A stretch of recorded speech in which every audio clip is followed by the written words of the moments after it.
Where where is everybody? I guess it just might be me and one other person this evening, which is okay. Welcome to the Sideline Podcast and welcome to 2026. My name is Booker and we're coming at you with episode 67. If you love talking about sports and building community, go ahead and hit the subscribe button. Not sure exactly where it's at on your computer or iPhone, but go ahead and hit that subscribe button on YouTube for more content like this. Tonight, we've got an incredible show for you. And if you want to interact with us, if you have, comments or things you want to say, you want to throw some ball knowledge out there, throw it in the comments and we will either answer those. Oh, we got a Bills fan already. I'm going to show this one already. The football fan, J2Z, let's go Bills. Big game tomorrow against the Jags. The spread has significantly changed in the past 24 hours, but we'll see how the Bills go there. Tonight, we are going to be talking about live reaction to the Green Bay Packers against the Chicago Bears. Apparently, there's a potential scuffle. Some people were saying it was a scuffle. It wasn't really a scuffle at center field there before the game. We're also going to react to the CFP National Championship in the semifinal rounds as well. Tonight, we've got Mr. Alo with us. Welcome to the show, Alo. Thank you for coming on. The other guys, we miss them. They've got things going on or some internet troubles, but thank you for being here. And how are you tonight, man? I'm good, man. I'm doing great. I mean, the Kings are in the national championship. It's at Hard Rock. I'm like, I want to go, but it's sold out. And I mean, dude, a nosebleed section is like 1,500. So I'm gonna watch it at home. Yeah, maybe. Yeah, it would be cheaper to like rent an airplane for 3 hours or something and fly over and watch it from there. It's those ticket prices. I saw those ticket prices. Those are. It's bad. I don't know how people are able to afford that. I certainly am not. But man, we'll get into it a little bit. But Indiana, I wonder if they're going to travel to that game like they traveled to Atlanta, because that stadium, that crowd was 90% Indiana Hoosiers, 10% Oregon Ducks. Just a massive following and loyal fans. You got to love that. What we'll do, here's another one. I'm sorry. Because I got my Bills fan, I'm my Bills hat on, and I'm a Bills fan. Yeah. Anytime someone says something about Bills, I'm just going to throw it up there, Alo, and you're just going to have to deal with it, brother. Hey, it's funny because Josh Allen has thrown fewer interceptions than T-Law, and T-Law's only played 2 playoff games. Really? Yeah, he has. T-Law has 5, and Josh Allen only has 4. Oh man! Hopefully that trend continues. 13. He's played like 13 playoff games. Man, I mean, T-Law had that one where he threw like 4 interceptions. I'm a Cardinals fan, by the way. And he's a Cardinals fan. Thank you, Arizona. I lived in New Mexico for a little while, so I pulled for the Cards for a little while. It's been a tough go for them as of late, man. But beautiful stadium down there. Been to the stadium. Kevin and I we actually got to go to the Super Bowl one year. The year the Eagles were playing the Chiefs, when the Chiefs ended up winning down there in Scottsdale. We were there, and that was one of the best experiences of my whole life. That's awesome. Yeah, it was amazing. So, without further ado, and actually, I'm just going to do this on air. Alo, if you don't mind, if I'm talking, can you help me manage these? We got dude looks like Louis C.K. Thank you. I think. I am not as wealthy as Louis C.K., but I appreciate that. James Cook has indeed been outstanding all year. We love these comments. We love interacting. Feel free. I'm going to throw up every comment as long as it's not trashing on the Bills. I'm throwing it up there. So thank you guys, man. All right. So moving on, we're going to talk. We're going to talk some storylines here. Yeah. Now this is college football specific. And you've got Mercedes-Benz Stadium in the back there. But we're gonna potentially toss in some NFL things here. I'm calling an audible because there's been a lot of things happening around the NFL as well. One storyline, though, and I didn't mention this pregame, but it actually came to me as I saw the Mercedes-Benz Stadium there. Did you know Dan Lanning, and I posted this on X yesterday, Dan Lanning in Mercedes-Benz Stadium has been outscored, I believe it was 111 to 13 or 14. Like those numbers are not exact, but it is an extremely large deficit.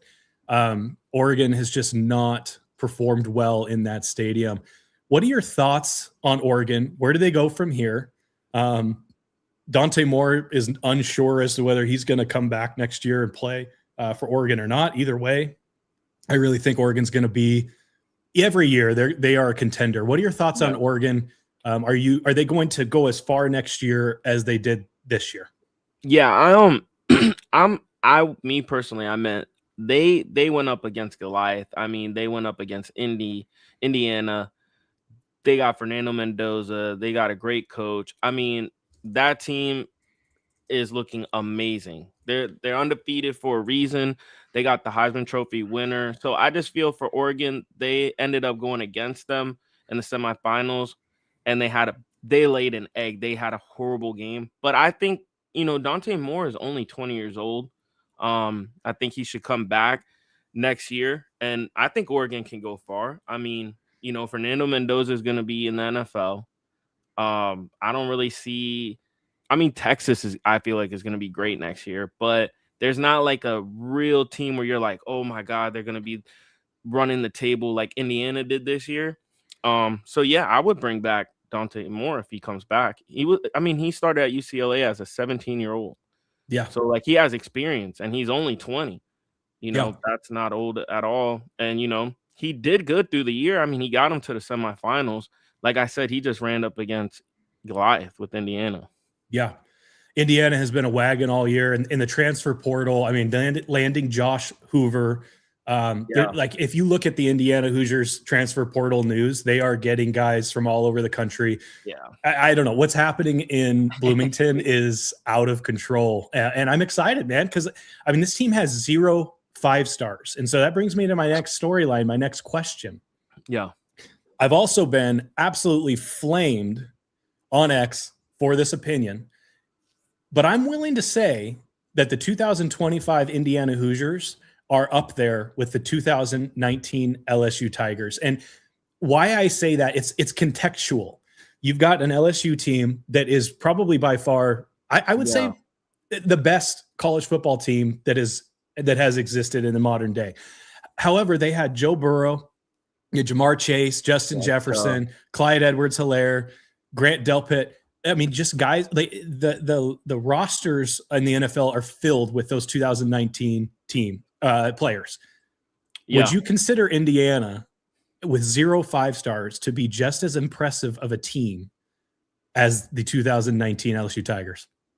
I think it's more just that LSU team was just, it had so much talent. Like we look at Jamar Chase today and we're like trying to pick him first in fantasy. We look at Joe Burrow, Justin Jefferson. Hopefully he gets a quarterback, but he's still a superstar. And it's just tough because Indiana is just well coached. And the one thing that Fernando Mendoza does is, I don't want to say game manager like Cam Newton does, but he does an amazing job of not turning the ball over. Like he's very, very accurate. And I think he's going to be a star in the NFL, to be honest. I just think he'll fit. He can go to any team, and his personality, he could fit on any team. Right now, the Raiders have the number 1 pick. Honestly, if I'm the Raiders, I'm not trading that pick. I'm not trying to get a haul because you keep trading back, and at the end of the day, you're still going to need a quarterback. We see that till this day. There's teams out there that look really good. Look at the Falcons. I bet they wish they had a quarterback, So as many times as you trade down, it doesn't matter. You're going to need to get your guy. And I wouldn't compare them only because that LSU team, Joe Burrow had the most touchdown passes ever in college football. And it was like 60, right? Yeah. It was in that season, 60. Yeah. And he's throwing to Justin Jefferson and Chase. And nobody could guard that team. I mean, he went in there and smacked whoever he played. I'm pretty sure it was Alabama. So yeah, I'm sorry, but no way. I can't compare them. But I will say there's not much coaching that the LSU coach had to do, but that Indiana coach is the real deal. I mean, Tyler's looking like he's going to love college football for the next 5 years because that man can coach, and he deserves the money he got. He deserves all the money. He's making moves. So yeah, I don't compare them. I will say this though. the LSU Tigers went on that 1-year run because Joe Burrow and all that talent, but I think Indiana goes on a way better run. I think they're a powerhouse team for the next 5 years. I think so at the very least. And as long as Curt Cignetti is there, Yes. Indiana is going to be in the college football playoff and winning championships, because the way he builds out a program, like guys want to win and they want to get their NIL money, but something that some want, but maybe they don't know that they want, is to be a part of something bigger than themselves. And I feel like at Indiana, that's exactly what you're going to get. Those guys are, like Fernando Mendoza said, they are glue. They love each other. I mean, he mentioned yesterday in that interview with Scott Van Pelt that like those are his friends out there. He doesn't want to throw hospital balls. He's processing the field. I love what Curt Cignetti's doing there, and I think the 10 years down the road, I said this in the last podcast, I think that we're comparing Curt Cignetti to Nick Saban in a shorter amount of time than we think, because of what he's building up there in Bloomington. And so people talking about Curt Cignetti maybe coming into the NFL, I don't see a world where that guy's leaving Indiana. No, he'll retire at Indiana. Yeah, and I think the big answer to that question, honestly, is would you rather just be the one-hit wonder? Because that's what LSU was. But I think with Indiana, they're gonna be like Alabama for a little bit, where nobody wants to play them. So I think that in the long run is better than being that one team that did work that 1 year and then look at LSU ever since that. Yeah, I mean, Lane Kiffin's there. We'll see how that goes. Yeah, we'll see if Lane Kiffin's there for longer than 6 minutes to see if he's able to do anything with that team or not. But Curt Cignetti, man, guys want to be a part of that. I think the transfer portal over the next few years here, there's going to be very few people leaving Indiana. Oh yeah, and a lot of people coming in wanting to come play for them. So congratulations, Indiana, and just absolutely wowed with that crowd at the Peach Bowl. Just such loyal fans. They love their team. It is what is right about college football right now is the Indiana Hoosiers. Yeah, and they smacked them. It was 56-22. It was embarrassing.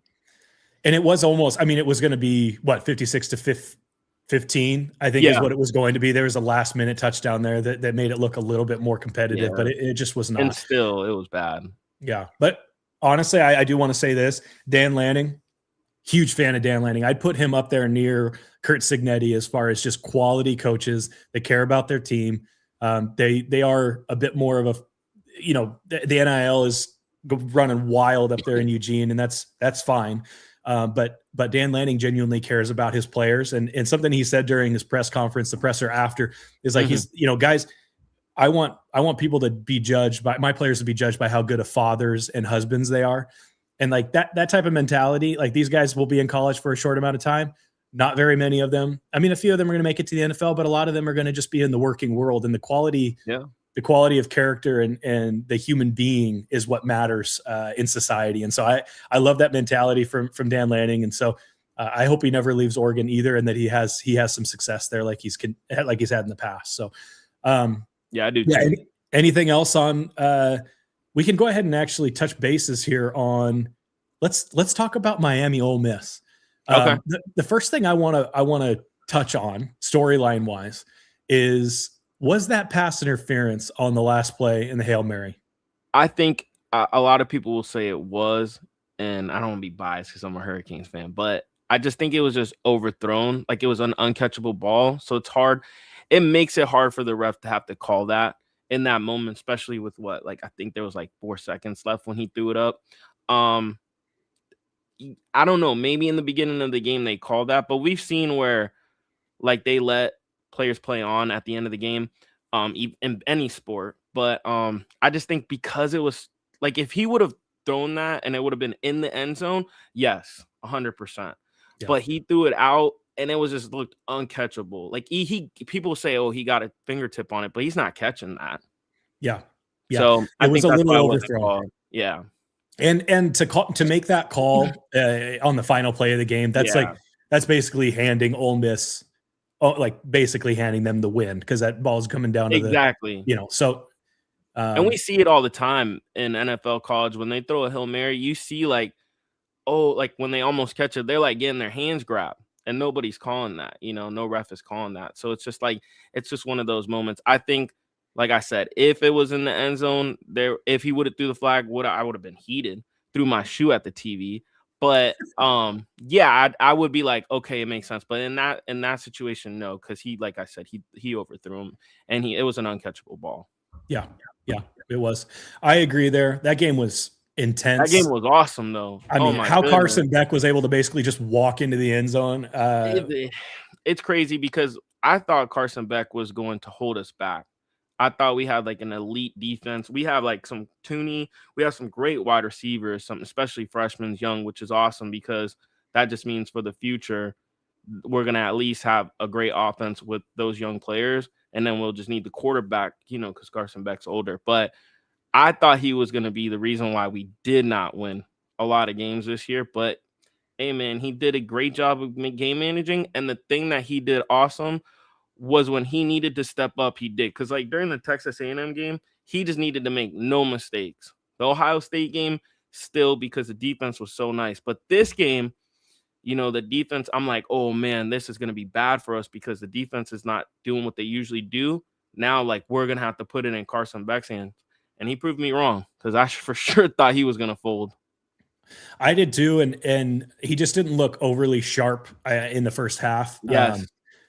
But he did. He took it on his shoulders and he made it happen. But that defense was not playing to the same level they were playing in the past couple games. No. So I was surprised with the end result as well. Trinidad Chambliss denied an extra year of eligibility. Yeah. I've not done a ton of research. If someone in the comments wants to explain this to me, why is he being denied? And maybe why is he being denied an extra year when there are players out there? I mean, Carson Beck, for instance, was this his like 7th year? I don't think it was his 7th. Actually, maybe his 6th. I think less than that. I don't think Carson Beck's that old, but neither is Trinidad, though. He's only 24, so I get that too. But yeah, I think if I read up on it, it was more about like the COVID. They didn't count the COVID year or something. So but I think they're talking about they're talking about like he'll probably bring it to court and stuff. You know how they have the college football court and stuff. But I do see, if he does go that far, I do see him getting it because we live in a time where that's a thing, the eligibility. So I could see him definitely getting that, especially like you said, there's other quarterbacks. Like look at Tyler Shaw. Remember him? He was like freaking 27 in a college football game throwing. Yeah. So he's got a family of 5. Yeah, family of 5 for sure. I could definitely see him being able to play again next year at Ole Miss. And if he does, look out for Ole Miss because he was cooking. And the interim coach, honestly, I'd keep him. He did a great job taking over for Lane Kiffin. Well, Pete Golding, actually, he did get a contract, so he's staying. Oh, he's staying. Good, he's on contract. He's staying. He did an incredible job. My question about Trinidad Chambliss is, is his draft stock higher now than it would be if he stayed an extra year? Obviously, we don't have a crystal ball. We don't know what he'll do next year. But Ole Miss and the type of run and just how much of a splash he made in the SEC and in college football, is it actually wiser of him to say, you know what, like it's not in the cards. I'm not going to fight this. I'm going to declare for the NFL draft. And how high do you think he would go? So I saw, a couple of the games that Ole Miss played in, of course, the Miami game. And I saw him make some, NFL throws. He put Ole Miss on his back too. They didn't lose because of him. They were in it because of him.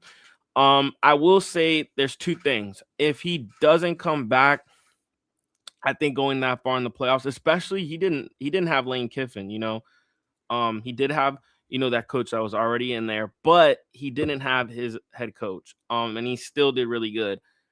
I would say he would be 4th round. Now, here's the thing. I don't trust this NFL draft for quarterbacks. I'm high on Fernando Mendoza. After that, I wouldn't pick any other quarterback. That being said, that gives him a chance to maybe sneak in the 1st round, because it only takes one team to fall in love with you. We all know that. The only thing is if he does go back next season and he does the same thing, then the NFL will be like, oh man, this dude did it 2 years in a row.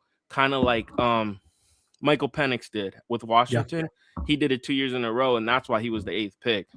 I think he could get that route, but I don't know. Me personally, I would stay if I was. I mean, I would stay another year if I was him, because if he could prove that he could play like that again, a team will pick him in the first round for sure. Yeah, I think I agree with that. I think it makes sense to give him, if he's able to play another year, to do another, get another year and see if he can't improve, because he's definitely a first rounder if he does the same thing next year. So yeah, agreed. Any other thoughts on and we're going to do a preview next week on the Indiana, because believe it or not, out of the 5 people we have on this podcast, 2 of them have teams like their favorite.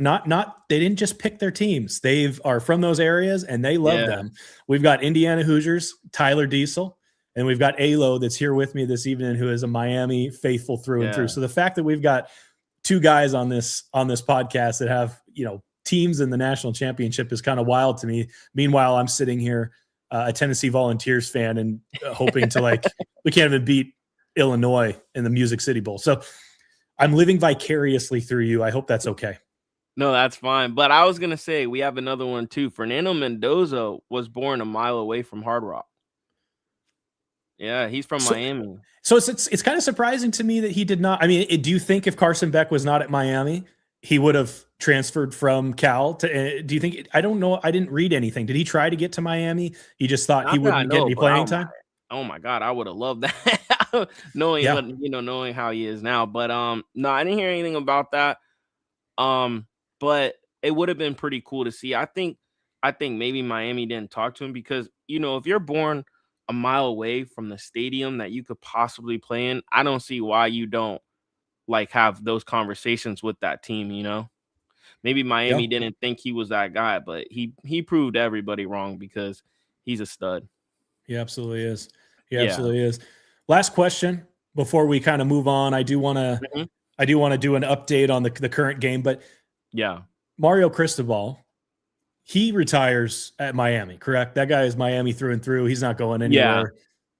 Yeah, I think so. I think, even if he doesn't win the national championship, because they're going up against, Indiana. And even though some people would say, oh, they're not like the 2019 LSU Tigers, but we're comparing them to them. We're even having that conversation. So I think if he loses, I still think they give him a fat check, because if we all talked about this 4 months ago, we're not thinking Miami's in there. We're thinking, Indiana versus Ohio State. So just for him to get there is amazing. Also, if he wins, they might excuse my language, they might build a whole freaking statue of him in front of the Miami Hurricanes university. So I mean, honestly, as crazy as this sounds, I obviously want us to win, but there's no lose-lose situation for him. He got there. Nobody expected the Hurricanes to get there, especially after losing to, what was it, SMU? Or one of them, yeah. But, we beat Ohio State. We beat Ole Miss. We beat Texas A&M. There's nothing to be ashamed about. And if we could pull off the Indiana, it'd be one of the greatest upsets, in my opinion. I would agree. I think if Miami pulls it out against Indiana, you probably have Michael Irvin out there erecting a statue with belts and all of that. The day after. That guy is out of control, man. Michael Irvin I love is one it, of the best though. personalities. I know people like, oh man, that guy's crazy, but I love it, man. He's energy. I bet he gives all them people energy. But he's the ultimate hype man. The belt thing is hilarious, man. Yeah. And I put my foot in my mouth after that A&M win. I said, Michael Irvin's he's not going to be able to whip out that belt against Ohio State, because Ohio State's coming. And here they are, man. And to think that we were having the discussion, is it Notre Dame? Should Notre Dame be here? Should Miami be here? The fact that was even a discussion, I think that puts the fact that Miami's in the national championship puts it to bed. Miami belongs. I did say Miami was the best team in the ACC, and it's possible that they were not even going to make it to the playoff. What a shame that would have been if they didn't get picked, because they have absolutely run through this field, man. So exciting times to be a Miami fan. Absolutely. For sure. I think what saved them was beating Notre Dame for sure. Because whichever one was going to be in, you know. Yep. I think that was definitely the tiebreaker. What's interesting, I wonder if we've ever had, well, no, that's true. Not true. I bet we have, but the fact that like Duke won the ACC and now Miami's playing for the national championship is kind of wild, but here we are. I think what happened to Ohio State was they didn't really have to play any like great defenses like that, except for, of course, you know, Texas, the first game in Indiana. And I think they just ran into a defense that was like on fire. Like Bain, he's a beast. He's a first round pick. Yeah. He's a dog. And I think honestly, I think Ohio State underestimated them. I think, we're going to come in here. We got Sane. We got a great team. And I think, you know, Ryan Day and the team underestimated the Hurricanes. I think so too. I absolutely think so as well. Well, we'll go ahead and put up here just for the audience. We're going to put up the updated bracket in case you've been living under a rock. Here is the updated bracket. Obviously, we got Miami and Indiana meeting in, I believe it's 9 or 10 days here. Pretty exciting. One thing that stands out to me, and I don't know if you agree with this or not, we've got Oregon having to beat JMU and then Texas Tech. No shade to JMU. No shade to Texas Tech. Yeah. I would say, and I'll bring up the bracket again here so that we can refer to it. I think they maybe had a pretty easy way into that semifinal game, considering the other teams' paths. Would you agree with that? And do you think that if they were in another position on that bracket, they would have even been in the Peach Bowl yesterday? Yeah, I think they did get really lucky. I mean, JMU, then Texas Tech. I mean, imagine if they were, you know, in like UM versus Oregon, like right after A&M. They would have, even if they played Alabama, I don't think they advanced. So, and then they play those two teams and then have to play the number one team in the country and get smacked. So that just proves that, you know, they played two mid teams, in my opinion. Yeah. I think Texas Tech will definitely be back, and JMU is a respectable program. I'm glad that they were included. But then you look on the other side there, Miami having to beat Texas A&M, Miami having to beat Ohio State. So I think Indiana wins, but the teams that Miami have had to go through to get to where they're at, I don't think that they're shaking in their boots like maybe we think they are. Yeah, that's another thing. Like, they had to play Texas A&M, they had to play Ohio State, and they had to play Ole Miss. Who's to know? Like, what about if JMU didn't make it and Texas makes it? I think Texas smacks Oregon, especially because, you know, Indiana gave them trouble and Texas was coming up, had a great defense. Arch was playing to the level he was supposed to be playing at. I don't think they passed them. So it's just they got very lucky in the situation they were in, but it kind of hurt them too, because then they had to go and play Indiana. And I think for the Hurricanes, what helped them was they had that Texas A&M game where they had to grind it out. They had the Ohio State game where they showed, man, we're for real. So then when they played Ole Miss, it was like, man, this is a battle. We've been here before. You know, they weren't like playing JMU where they beat them by 40. And then the next game they're in a battle. You know, every game was a battle. Yeah, absolutely. You mentioned Texas is the last thing I'll say, and then we're going to go ahead and move on. Yeah. But man, Texas not making it. I think that, I mean, you can only fit so many people in, but Texas was coming on, and I think next year Texas is going to be a scary team. But I do too. We can't turn back time unless you own a time machine. We were not able to control that. So I'm going to do as we transition, I'm going to do a quick transition here, and then I'd love to get an update. If you want to give our viewers an update on that Chicago Green Bay game here, we'll be right back with you. So, all right. Well, this is the little interlude here that I've been asking for, and we're here to do it. If you're enjoying this content, if you love ALO, if you put up with me, you know, we've got a couple other guys that were unable to make it, but if you're enjoying this and you want to subscribe, I would love you to subscribe. We love building community. We love football. We love interacting with people. So feel free to hit like and subscribe, whether you're on X or on YouTube. It is at the TSP community. And I'd like to highlight the word community because community matters a lot to us. And it's something that I think that we're all missing a little bit post-COVID is community. And so thank you for listening, and go ahead and hit like and subscribe. So we're going to go ahead and move on here. Welcome back, Alo. Let's get an update on that game, please. Yeah, so it's kind of sad, but I want Chicago to win. I like Caleb Williams. I think he's going to be a star. That coaching job they did with Ben Johnson, hiring him was the best thing that could have happened. But they are down 21-3. I think the Packers are a better team. I know the Bears are the number 2 seed, but that game that they did end up pulling out in overtime, Jordan Love was out like the first quarter with the concussion. So and you gotta remember Michael Parsons is out. So yeah, I do think the Packers are better. And I do see them advancing. It's 21-3. I think it could get worse, and it's halftime. So, but I just think the future is bright for Caleb and the Bears. Absolutely. I agree. Ben Johnson was just such a slam dunk hire. Yeah. Such a slam dunk hire. He changed the culture for the Bears for sure. He absolutely did. A quick recap as well. Did you watch the Carolina game? Yeah. Man. I don't know what it is, man, but the Rams they have a hard time playing the Panthers, because the Panthers snuck in 8 and 9. Me personally, I honestly thought that the Rams, especially because the Rams lost the first game, I thought the Rams were going to go in there and smack them.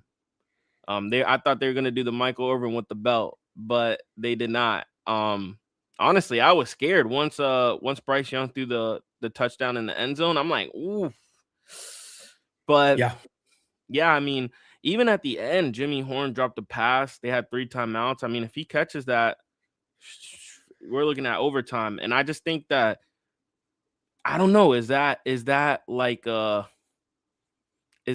game plan or a recipe for other teams now, how the Panthers played the Rams? Because they played them both times great. So, and the Panthers have Ted McMillan, but they don't have no Justin Jefferson out there, Chase. No. And he's a rookie, Ted. So they had a great game plan against them. I honestly thought they were going to upset them once it was I think it was like 31-27 or something. They were up 4, and I thought the exact same. They left a little bit too much time on the clock. I think Matthew Stafford doing Matthew Stafford things, and that incredible catch by the tight end there to put LA up. That Jimmy Horn thing, that man needs to have a little bit of situational awareness. I mean, he's a rookie, so there's grace, but you have 3 timeouts. Catch the ball, go to the ground and catch the ball. I think he was trying to get some yards after catch there, staying up on his feet, and the ball was just pretty low. It wasn't a great ball from Bryce. If he goes to the ground, that's a first down, and we're maybe tied and going to OT.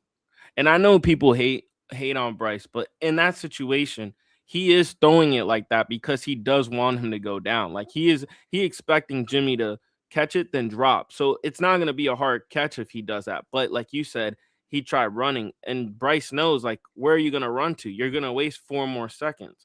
You might be, 1 second left, and then you're having to throw a Hail Mary. So it's if he gets down, you're looking at 7-8 seconds left. Yeah. I've got this pet peeve. Field goal range. I got this pet peeve. I don't know if you agree. When a team loses a game and they have all 3 timeouts, it's crazy. What, that's screaming something. I don't know exactly what it's screaming, but it's screaming something. And that was just not good. Even call a timeout to see what play you want to do at something, Yeah. But I agree. You should not have 3 timeouts at the end of the game, especially if you're trying to run down there and score. Agreed.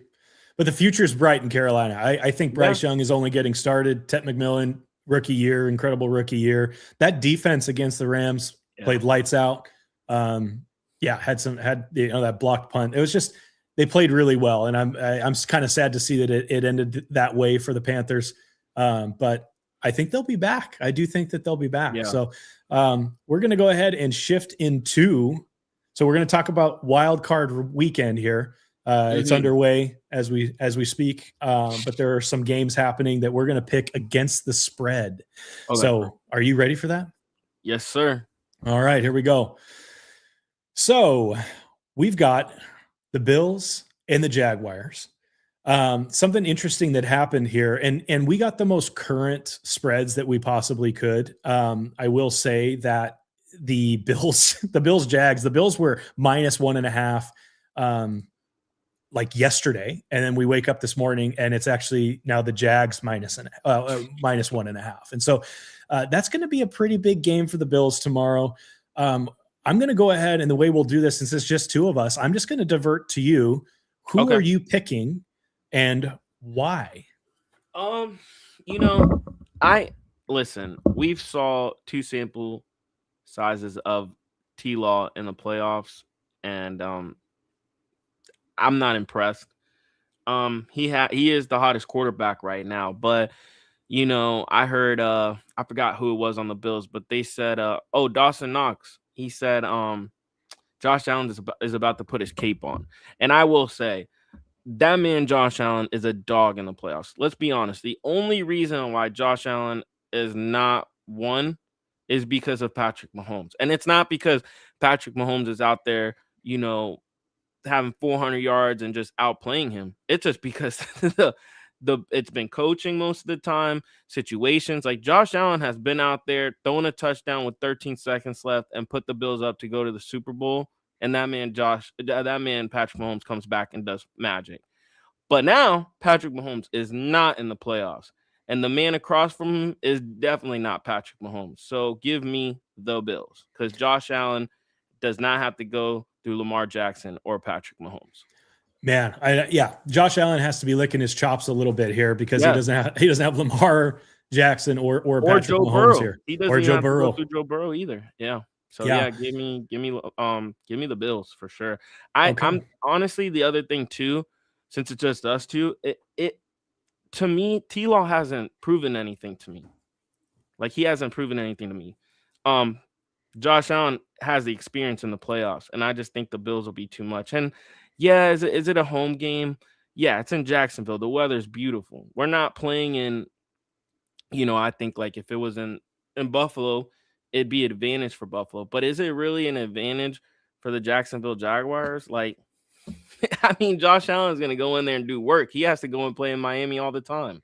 Yeah. So, yeah. And you know what he does to us. So it's I not know. like, a lot of people will say, oh, he's got to go to Florida and play in the heat. Stop it. That man loves playing in the heat. So yeah, I mean, you know what? This would be the greatest time for him to get a Super Bowl ring. He just got married. He's living his life, and now, I mean, he's happy. I think he's gonna play at a great level, and he doesn't have to go through Patrick Mahomes. Yeah, agreed. Before I give my take, if there's anyone who's listening that wants to throw in their pick, Jacksonville is -1.5. Are you taking the Bills, or are you taking the Jacksonville Jaguars? If you throw a comment in there, I will go ahead and throw it up on the screen during this live stream. My pick, so I'm going against what I think a lot of people are going.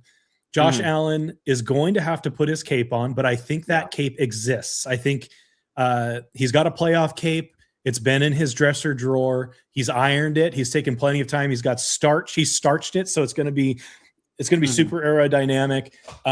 But here's the reality of the situation here is Jacksonville has not allowed one single 100-yard rusher, and Buffalo has a run-heavy game plan, I'm sure, that includes James Cook. On the other side of the ball, Buffalo's run D, 5.1 yards per carry. That's bottom 3 in the NFL. That sets up pretty well for Travis Etienne. The other thing is Buffalo. So the home team has won Buffalo's, like the home team of a wild card game that Buffalo has been included in has won the last 9 times. And so this game's in Jacksonville. I think Jacksonville might be the more complete team. That, like, setting T-Law aside, he has not proven anything yet, but I think they're the more complete team. That being said, I think it's Buffalo's year. If they're going to do it, this is the year. So Josh Allen, if you're one of the 231 people watching right now, I need you to get that cape out and get ready to use it tomorrow, because I think Jacksonville is a sneaky team, and they've played well coming into the playoffs here. And so if T-Law has another, I'm just really worried about the Buffalo Bills defense, man. It's always the defense that derails a Buffalo playoff run. And so we're kind of back in the same situation with injuries and everything like that. So I just oh, I was just gonna say, I just think in the playoffs, it's more on like your quarterback, your superstar, because we've seen the Chiefs beat the 49ers and the Eagles, and we're not gonna sit here and say that that the Chiefs team was better than those teams. They weren't. So like I think in the playoffs, even if the team is like overall better than yours, but that team doesn't have Josh Allen. That team doesn't have Patrick Mahomes. That team doesn't have Joe Burrow. So we can even say Jalen Hurts. I mean, he's a winner. He's got a Super Bowl ring. So they don't have an elite quarterback, and I think that's what hurts them. I agree. Buffalo, I hope you're ready. So let's go ahead and move on. So we're both taking Buffalo there. Yeah, that makes my heart happy, and I hope by by about 1 p.m. Pacific time tomorrow, 4 p.m. Eastern time, we're both excited with our picks there. Yeah, moving on. Ready. Yeah, next game here. We're going to go ahead and go with the 49ers at Eagles.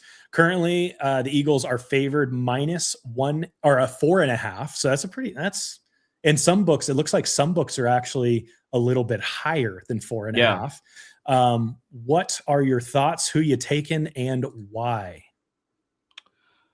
You said 4.5, right? Because I saw 6, but it might have changed. We got these numbers this morning.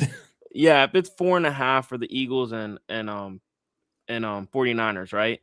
I would take the Eagles because it's 4.5. If it was 6, I would probably take the 49ers. But I just think the problem too is that the 49ers are so hurt at linebacker. I mean, Fred Warner's out for the year. Their backup linebacker is out now. So now they're on their third string running linebacker.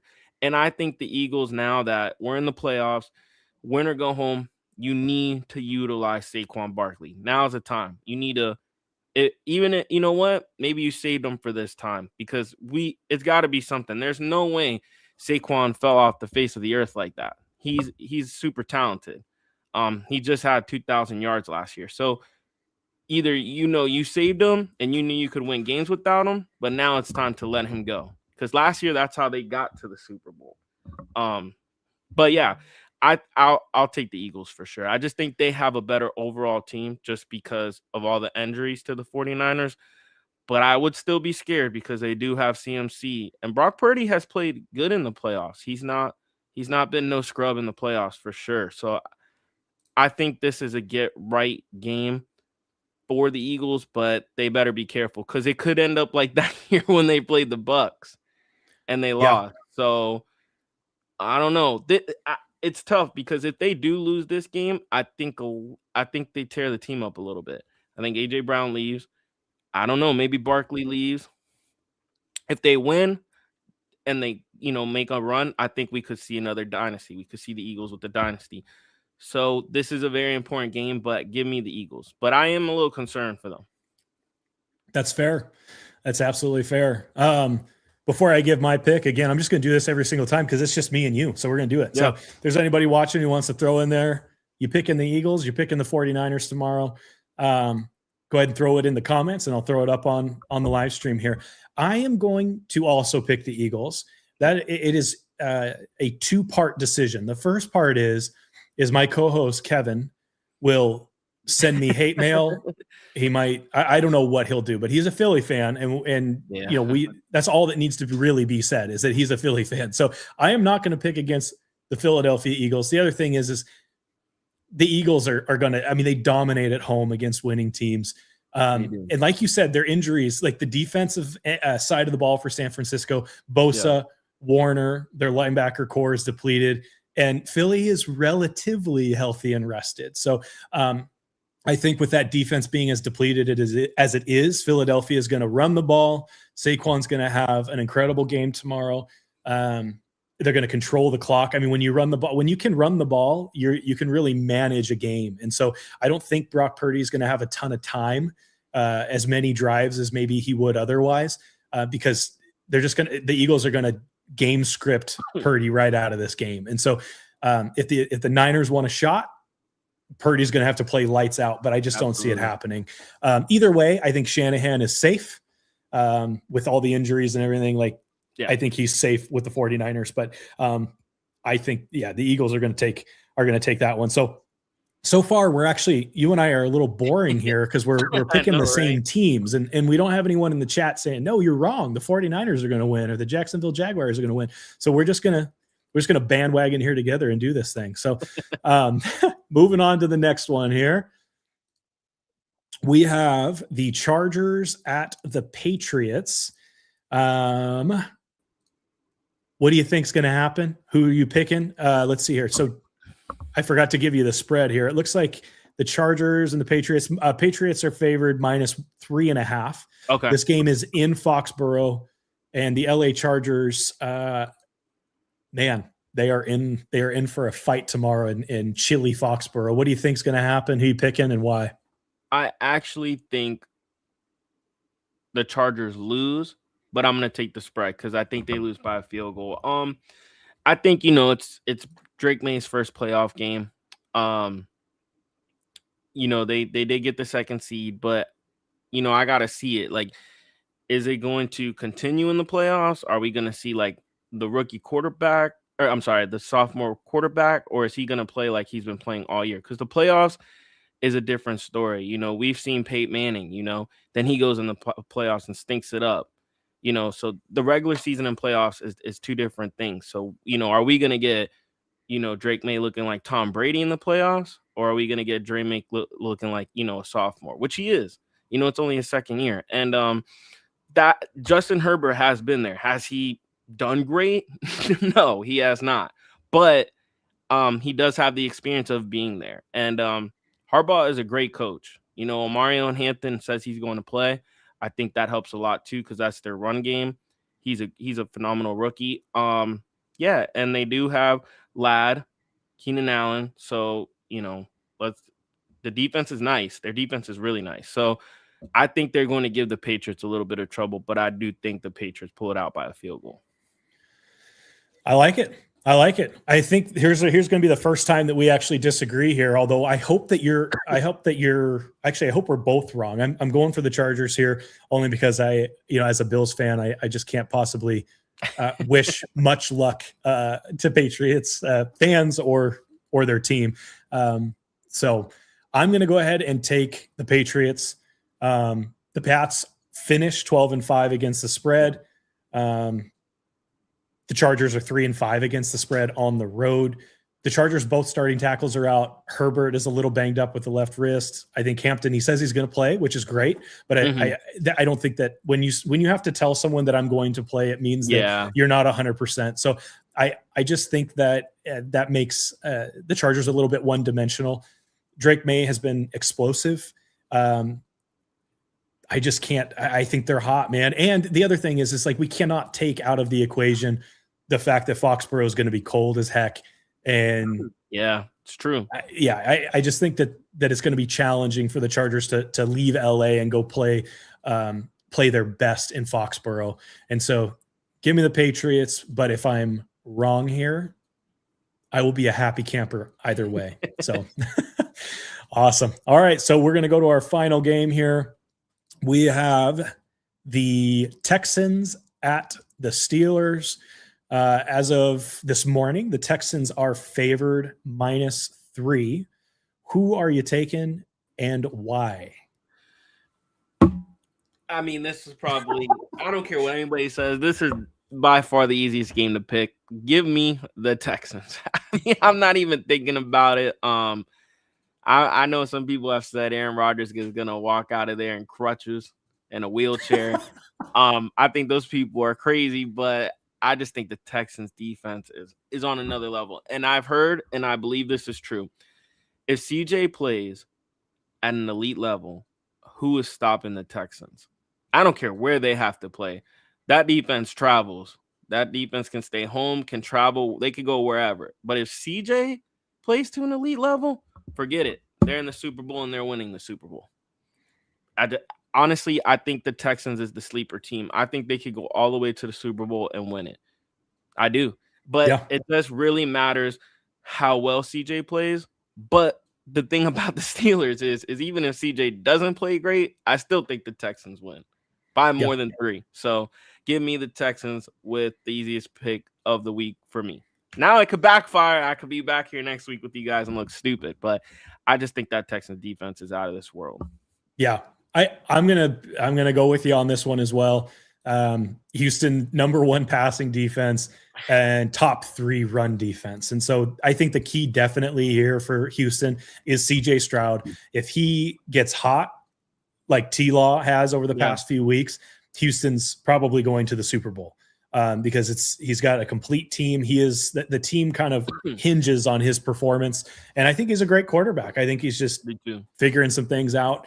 He hasn't been able to be as consistent as Houston fans would like, but if he's playing well or even like medium well, like a steak, the man's either Houston Texans are going to win tomorrow and they're going to cover. So give me the Houston Texans here as well. I hope Rodgers does not get injured, but he's got to get the ball out fast, man, because that team is coming. So those are our picks. So we both agreed Buffalo against Jacksonville. We both agreed the Eagles over the 49ers. Where we deferred, I guess we both actually took the Patriots, but you took the Chargers to cover but lose, and I picked the Patriots to cover. So and then we also agreed on the Texans. So we'll see what happens. I'm really excited. Playoff football is here. Me too, man. It's awesome. I love it. It's always so exciting to have playoff games, but knowing that the end is coming is bittersweet for sure. So absolutely. There was one other question actually. So this was unscripted here. Mm-hmm. Mike Tomlin, is he safe? Honestly, I think it's up to him. I think I think he just has that much say in that organization. And I mean, the Steelers, I think, played better than I thought they were going to play this year. They won the division. I mean, none of us thought that, they were going to win the division. We thought, the Ravens were going to run with it, Lamar Jackson. So I think at the end of this game on Monday, I think if he leaves, it's because he had a conversation with the organization that says time for me to go. But I don't think the Steelers fire him or get rid of him. No. Or push him out like they did John Harbaugh. Because I think the difference between him and John Harbaugh is all the disappointment with John Harbaugh. Like, you have Lamar Jackson. How are you not winning these games? But Mike Tomlin has elevated that team. There's no Lamar Jackson on the team. Can you imagine if that man had Lamar Jackson? If you switched him, he might have 3 rings. We don't know. Yeah. He's a hell of a coach. But I just think it's more his choice than the John Harbaugh. I think because of you have Lamar, you have no excuse. Yeah, I agree. I think he's safe too. And historically, the Pittsburgh Steelers are very loyal to their coaches as long as they're not like stinking up the place. They give time to their coaches and they've given plenty of time to Mike Tomlin, but he's done a tremendous job with what he's been given for the Pittsburgh Steelers. So. I agree. Can you imagine if Mike Tomlin decided to 1 year just tank? What about if that man would have got Drake May? I mean, I just think like that, because if you get rid of him, he's going to a team that's going to give him everything. You get to be GM. Yeah, they're going to put a GM out there, but he's not making any decisions. And you're going to give him GM privileges. You're going to let him pick who he wants at quarterback. Can you imagine that? Because he's going to go to a team that's going to have an early pick, Or you give him Jackson Dart. I don't know. Yeah. I would be careful, because if you let him leave, you're going to have to watch him in the playoffs for a long time too, especially because that's all he's missed through his career after Ben Roethlisberger. He just never had a good quarterback. And a lot of people will say that's his fault because he doesn't tank and lose. But, man, this man's winning with Mason Rudolph. Come on, man. I'm sorry, but he's a great coach.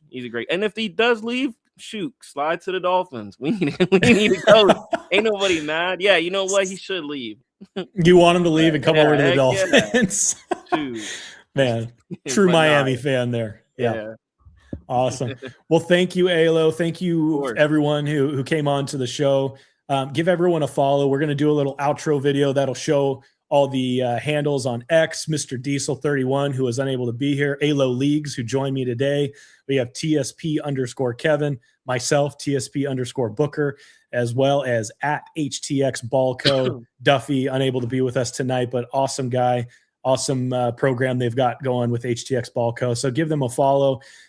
Thank you again. And a show that we have to look forward to next week, we're going to be talking about, obviously, what happened tomorrow, which will, I guess, be last Sunday when we do the next show, talking about the playoffs, as well as, man, that CFP championship will be coming soon.